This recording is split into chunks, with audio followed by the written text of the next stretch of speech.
حیرت کی بات ہے کہ آپ نے معاشرے میں نظر نہیں کی.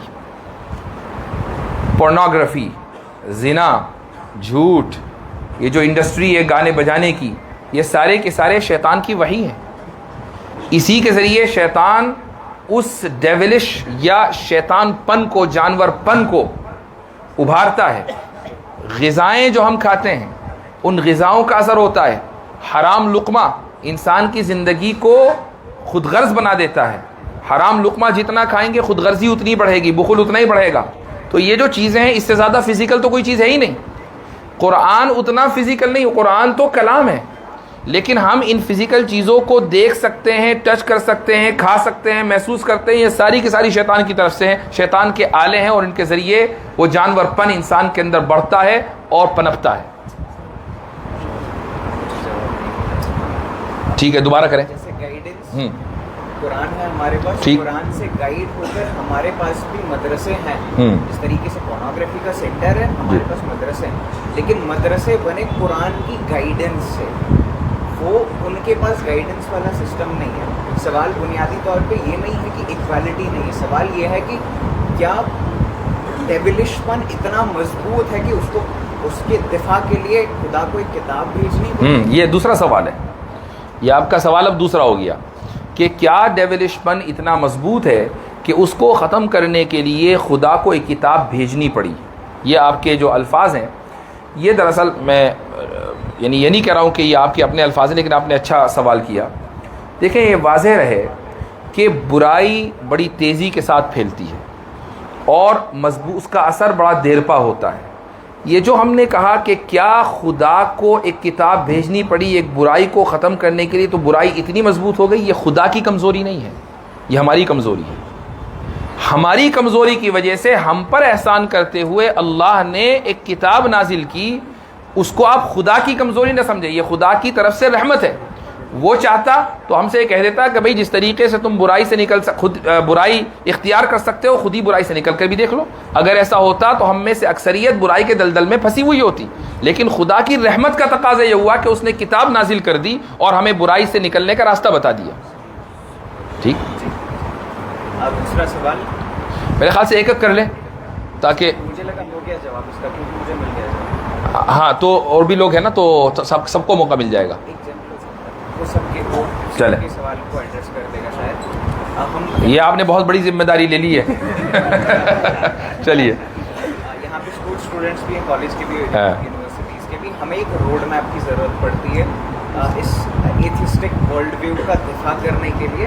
تو اگر آپ ہمیں کتاب بتائیں یا کسی اسکالر کی ریسرچز بتائیں جس کو ہم اسٹڈی کر سکتے ہیں فرام ایک بگنر جو دفاع کرنے کی شروعات کرنا چاہتا ہے، جو ابھی اسکول کلاس 10th میں، اس کے لیے ایک روڈ میپ جو یونیورسٹی لیول تک اسٹوڈنٹس کے لیے. اردو میں تو الحمدللہ میں کتاب لکھ چکا ہوں 6 والیومز میں، ابھی پرسوں ترسوں ہی آئی ہے، اور اس کا نام ہے تحافظ الملاحدہ. نام عربی میں بڑا خطرناک سا، اس سے ڈرنے کی ضرورت نہیں ہے. اس کا جو انگلش ترجمہ ہے وہ ہے دا انکوہیرنس آف ایتھیسٹ. امام غزالی کی کتاب تھی تحافظ الفلاسفہ، دا انکوہیرنس آف فلاسفرز، اس لیے اس کا نام ہم نے یہ رکھا ہے. 6 والیومز میں 2800+ پیجز ہیں، اور الحاد کا یا الحاد کے میدان کا کوئی گوشہ الحمدللہ ایسا نہیں ہے کہ جس کے تعلق سے اس کتاب میں گفتگو نہ ہوئی ہو. یہ کتاب پبلش ہو چکی ہے اور بہت آسانی کے ساتھ دستیاب ہے. یہ اردو ریڈرز کے لیے، اور اگر آپ بہت ڈیپتھ میں اس چیز کو، اس موضوع کو پڑھنا چاہتے ہیں. انگلش ریڈرز کے لیے بہت ساری کتابیں ہیں، لیکن ایٹ دس مومنٹ میں حمزہ زورٹس کی جو کتاب ہے دا ڈیوائن ریالٹی، اس کو ریکمینڈ کروں گا، وہ اچھی کتاب ہے. جی ایک منٹ. ہاں، میرا سوال یہ ہے کہ جیسے ہمارے ملک میں بہت سارے لوگ جو غریبی سے زندگی گزار رہے ہیں، اس میں بہت بڑی تعداد مسلمانوں کی بھی ہے. ان کے پاس رہنے کے لیے گھر نہیں ہے، کھانے کے لیے چیزیں نہیں ہیں، یا پہننے کے لیے کپڑے نہیں ہیں. تو اس چیز کو دیکھ کے انسان بہت زیادہ پریشان ہو جاتا ہے. تو ذہنی طور پر انسان اس چیزیں کافی زیادہ اثر انداز ہو جاتا ہے. اس چیز سے کیسے ڈیل کریں، اور اس سوال کو کیسے ڈیل کریں کہ یہی لوگ غربت چیز کو. میں سمجھتا ہوں یہ پہلے سوال ریپیٹ کر دوں کہ ہمارے ملک میں ایک بڑی تعداد مسلمانوں کی ایسی ہے کہ جو نہایت غربت کی زندگی گزار رہی ہے. تو ان کو دیکھ کر ایسا محسوس ہوتا ہے کہ بھئی یہ مسلمان جو سیدھے راستے پر ہیں، اللہ کے راستے پر ہیں، یہ اتنی غربت کی زندگی کیوں گزار رہے ہیں. تو اس کا جواب یہ ہے کہ سیدھے راستے پر ہونا اس بات کی گارنٹی نہیں دیتا کہ آپ امیر بن جائیں اور غریب نہ رہیں. دونوں میں کوئی ریلیشن نہیں ہے. امیری اور غریبی کا تعلق آپ کی اسٹریٹجی میکنگ سکل سے ہے کہ آپ اپنی فائنینشیل لائف کو امپروو کرنے کے لیے کتنے صحیح قدم اٹھاتے ہیں, تعلیم سے لے کر اس کے بعد جب بزنس میں قدم رکھیں گے, جاب میں جائیں گے وغیرہ وغیرہ, اپورچونٹی اویل کرنے تک. آپ دیکھیں گے کہ جو غربت ہے اس کی بنیادی وجہ تعلیم کی کمی ہے. تعلیم کی کمی بنیادی وجہ ہے, اور آپ کسی دوسرے کو بلیم کرنے کی ہمیں کوئی ضرورت نہیں ہے کہ جی بھائی وہ فلاں جو صوبہ ہے یا فلاں حکومت ہے وہ پڑھنے نہیں دیتی. ایسا نہیں ہے. کیا ہم مدرسوں کے تعلق سے خود کفیل نہیں ہوئے؟ یہ بھی تو ہو سکتا تھا کہ حکومتیں مدرسے بنانے پر پابندی لگا دیتی, قرآن پڑھنے پر پابندی لگا دیتی. ایسا ہوا ہے دنیا میں؟ قرآن نہیں پڑھ سکتے, حدیث نہیں پڑھ سکتے, نماز نہیں پڑھ سکتے, ایسا ہوا ہے.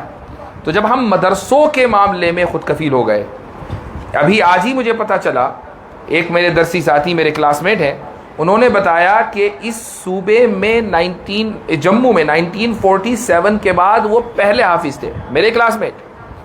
تو وہ یہیں کے ہیں اور پتہ نہیں یہاں موجود ہے کہ نہیں, بہرحال وہ پہلے حافظ تھے. اب آپ وہاں سے گزشتہ 25-30 سال کی اس جرنی کو دیکھیں اور آج دیکھ لیں.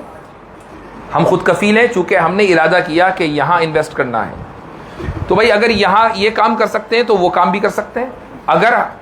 اگر دنیا کو, دین کو سنوارنے کے لیے محنت ہو سکتی ہے تو اللہ کی مرضی کے مطابق دنیا کو سنوارنے کی بھی محنت ہو سکتی ہے. تو ہماری اسٹریٹجی میکنگ سکلز میں کمی ہے, اس لیے غربت ہے. اس کا تعلق سیدھے راستے یا الٹے راستے سے نہیں ہے. میرا ایک یہ سوال تھا جو پرابلم آف ایول کے ریلیٹڈ جاوید اختر صاحب نے مفتی شمائل نبوی صاحب سے بھی پوچھا تھا کہ غزہ میں جو کچھ جنوسائڈ ہو رہا ہے اس کو روکنے کے لیے اللہ تعالیٰ کی طرف سے اگر وہ اومنی پریزنٹ ہے, اومنی پوٹنٹ ہے, اس کا جواب بھی یہی ہے.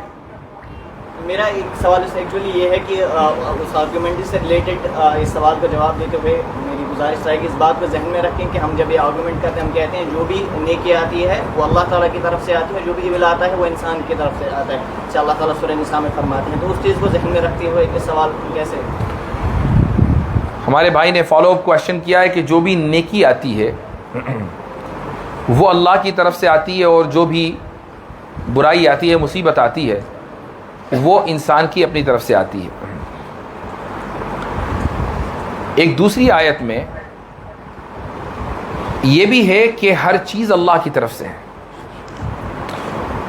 اس کا مطلب یہ ہے کہ ان دو آیتوں کو صحیح سے سمجھنے میں کہیں کمی ہو گئی, ورنہ کانٹرڈکشن نظر آئے گا. ایک ہے خلق اور ایک ہے کسب. خلق کہتے ہیں کریٹ کرنے کو, کسب کہتے ہیں پرفارم کرنے کو. اللہ تعالیٰ ہر چیز کا کریٹر ہے. وہ چاہے ہماری زندگی کی کوئی اچھائی ہو یا ہماری زندگی کا کوئی امتحان اور مصیبت, کریٹر ایک ہے. ہر چیز کو کریٹ کرنے والا وہی ہے, لیکن پرفارمر ہم ہیں.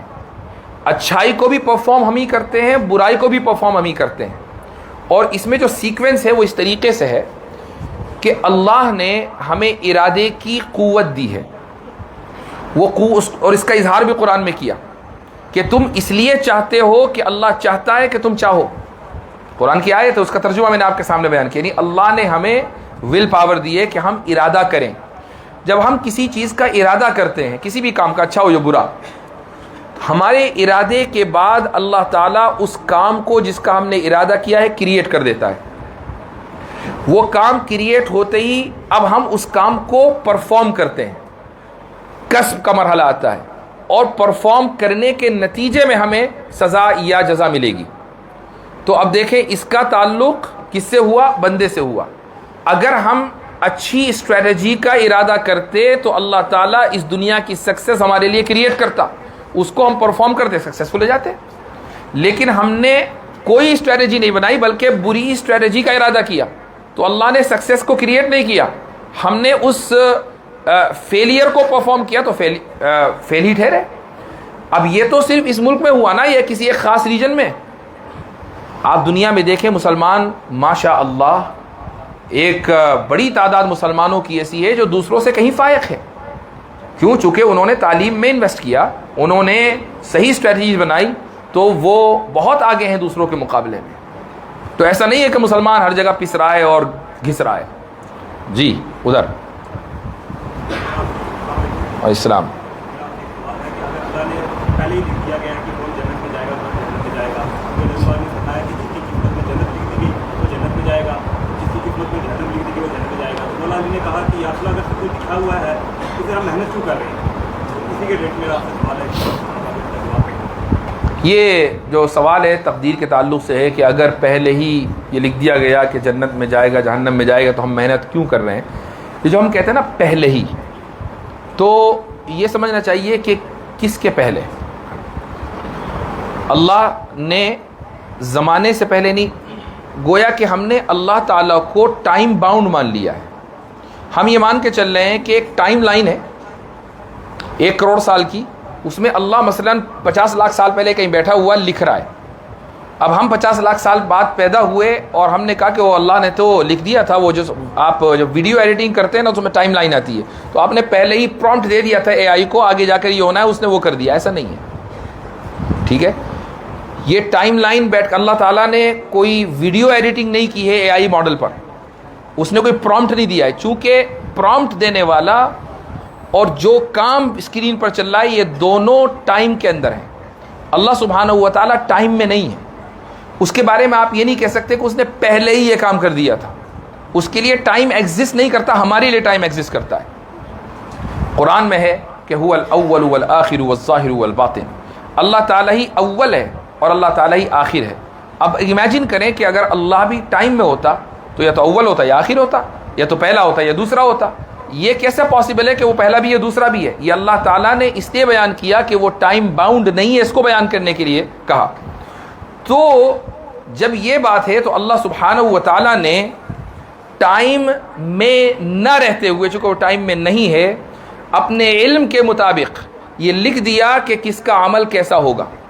لیکن ہمارا عمل اس کے لکھنے کی وجہ سے نہیں ہے، اس نے لکھا ہے ہمارے عمل کی وجہ سے. سمجھ میں آیا؟ ہم اس لیے نہیں عمل کر رہے کہ اس نے لکھ دیا، اس نے لکھا ہے چونکہ ہم عمل کر رہے ہیں. اب آپ یہ نہیں کہہ سکتے کہ اس نے تو پہلے ہی لکھ دیا تھا، چونکہ پہلے تو ہے ہی نہیں اس کے لیے. وہ پہلے اور اب بات کا تو ریفرنس پوائنٹ ہم ہے، اللہ نہیں ہے. واضح انشاءاللہ.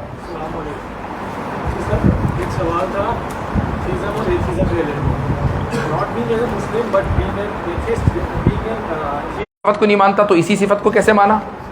اس صفت یعنی جس کی یہ کوالٹی ہے وہ خدا ہے. تو جب تک آپ خدا کی ذات اور اس کی صفات کو کسی نہ کسی حد تک نہ مان لیں تب تک آپ عقیدہ آخرت اور دا کانسیپٹ آف جسٹس ثابت نہیں کر سکتے. وہ ایک سیکوینس ہے، اسی میں چلنا پڑے گا آپ کو. ورنہ اگر آپ نے تھوڑی دیر کے لیے ثابت کر بھی دیا باوجود اس کے کہ خدا نہیں ہے، باوجود اس کے کہ کوالٹیز اللہ تعالیٰ کی نہیں ہے، لیکن آپ نے کہا کہ نہیں ایک دن آئے گا انصاف قائم ہوگا، تو سوال یہ ہوگا کہ کون کرے گا انصاف؟ اور انصاف کا مطلب کیا ہے؟ سزا کون دے گا؟ کس طرح دے گا؟ اس کو کیا اتھارٹی ہے؟ کس بنیاد پر سزا دے گا؟ یہ سارے سوالات کھڑے ہو جائیں گے. اس لیے جو نیچرل روڈ میپ ہے اسی کو فالو کرنا پڑے گا. جی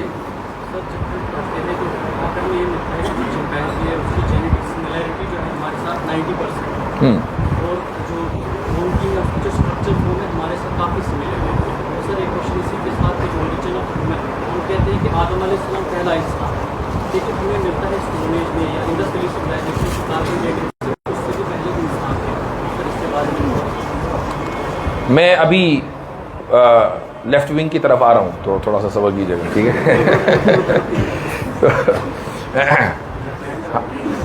تو ہمارے بھائی نے سوال کیا کہ چمپینزی سے ہمارا ڈی این اے ملتا ہے 90%، میرے خیال زیادہ ہی ملتا ہوگا، 90 تو کم بتا رہے ہیں.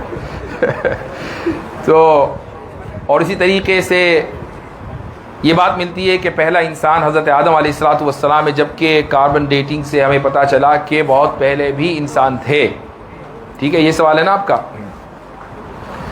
تو دیکھیں دو چیزوں میں اگر ڈی این اے کو لے کر سملیرٹی ہے تو اس سے یہ کیسے ثابت ہوا کہ دونوں کسی زمانے میں ایک تھے؟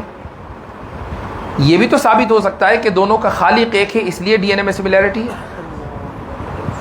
یہ کیوں ثابت نہیں کر سکتے ہم؟ سائنس نے آپ کا ایک ذہن بنا دیا کہ نہیں، ڈی این اے کی سملیرٹی سے یہ پتا چلتا ہے کہ دونوں کا کنبہ ایک تھا. یہ سب اوپر جا کر ایک ٹری اور پھر اس کے بعد پھر جو فرسٹ سیل ہے وہاں مل گئے. یہ سائنس نے آپ کو بتا دیا.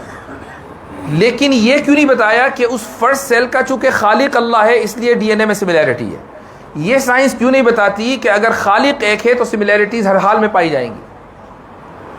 تو پہلی بات. دوسری بات، حضرت آدم علیہ الصلوۃ والسلام کتنے سال پہلے تھے؟